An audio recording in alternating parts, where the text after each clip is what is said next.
My husband cheated on me with my best friend while I was pregnant and hospitalized, so I kicked him out and refused to let him into the delivery room and stopped his late father's name from getting passed on. Posted by you/illustrious book 613. This is a throwaway account because I'm so annoyed and need to vent. This will be a lot, so I'm sorry in advance. I, 28F, had been together with my husband, 27M, for nearly 10 years. We got married at 21, had our first son a year later, followed by our daughter 3 years after that. I built my whole life around my family. We had good jobs, he worked full-time, I worked from home, we had a nice home in a great neighborhood, and we put our children in good schools. We also had a successful business on the side.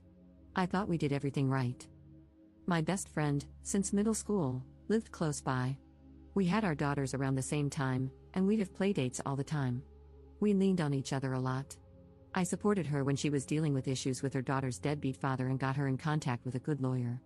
She supported me when I was recovering from my traumatic second birth and the depression that followed. We leaned on each other for everything. 10 months ago, I found out I was pregnant for the third time.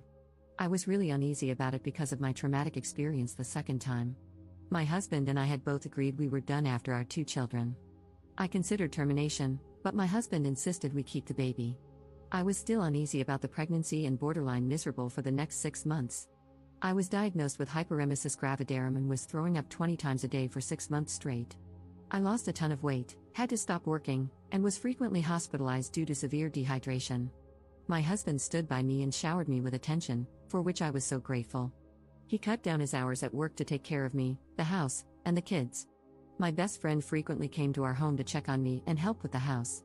By the time I hit 6 months, the hyperemesis gravidarum had decreased a lot, and I was almost back to myself. One night after a movie night with my family, my husband and I were getting ready for bed. He fell asleep right away, and I quickly checked on the kids before climbing into bed. His phone was vibrating like crazy, so out of genuine curiosity, I unlocked it. We used to do this a lot when we were younger, so I didn't think too much of it. I was already sitting in bed. I saw frantic spam messages from my friend. One of them said, "Please come over, I need you." Another said, "I know I shouldn't be messaging here, but I miss you, and come over when she's asleep." I think I sat there in a daze for nearly 5 minutes. I cried quietly, and suddenly, all my fatigue was gone.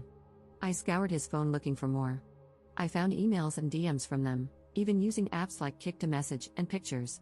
But the worst part was finding out that my husband had left me in the hospital with my mother one time while he went back home, where my kids were being babysat by my friend, and got intimate with her in our bedroom, with our kids in the house. The next morning, I confronted him and kicked him out.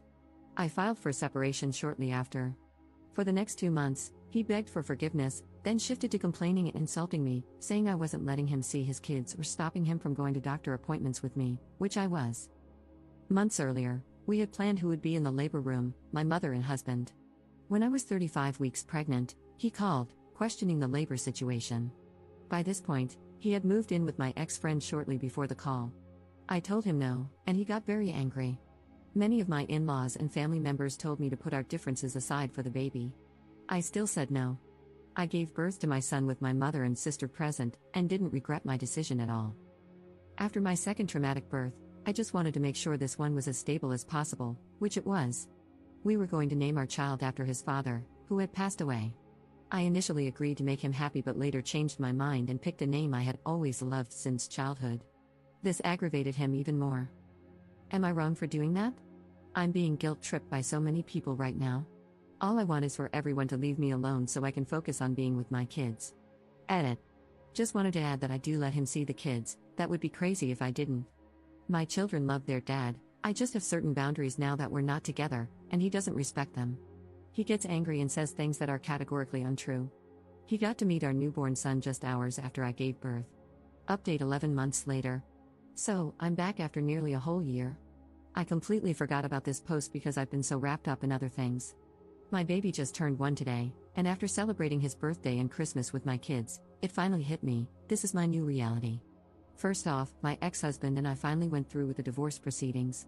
I had been holding off during my pregnancy and early postpartum period to avoid added stress and to carefully plan for my children and myself. I was awarded primary physical custody of our children. Their dad visits once a week, and the 2 older kids, 7 and 4, spend every other weekend with him. My youngest will start doing the same in a couple of months, which makes me nervous. He's especially clingy with me, all my kids are, but my youngest has really only known me as the most present parent. One of the main stipulations in our custody agreement is that my ex's affair partner is prohibited from seeing the kids.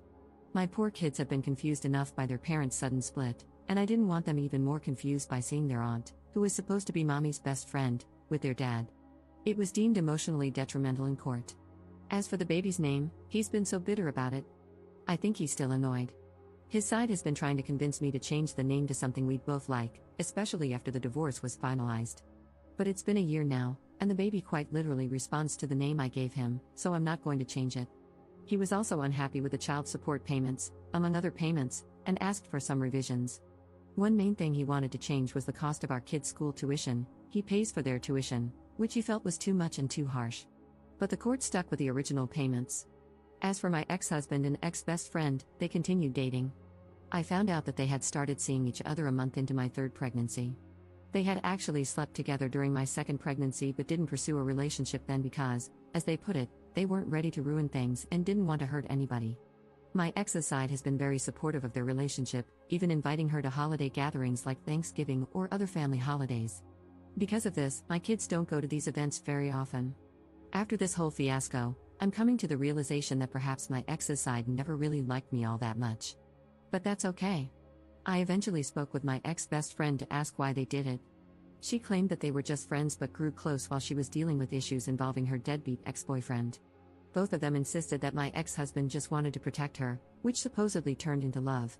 Hearing this hurt me a lot, but at the same time, I felt relieved to know the truth. When I sat with this information for a while, it stopped hurting.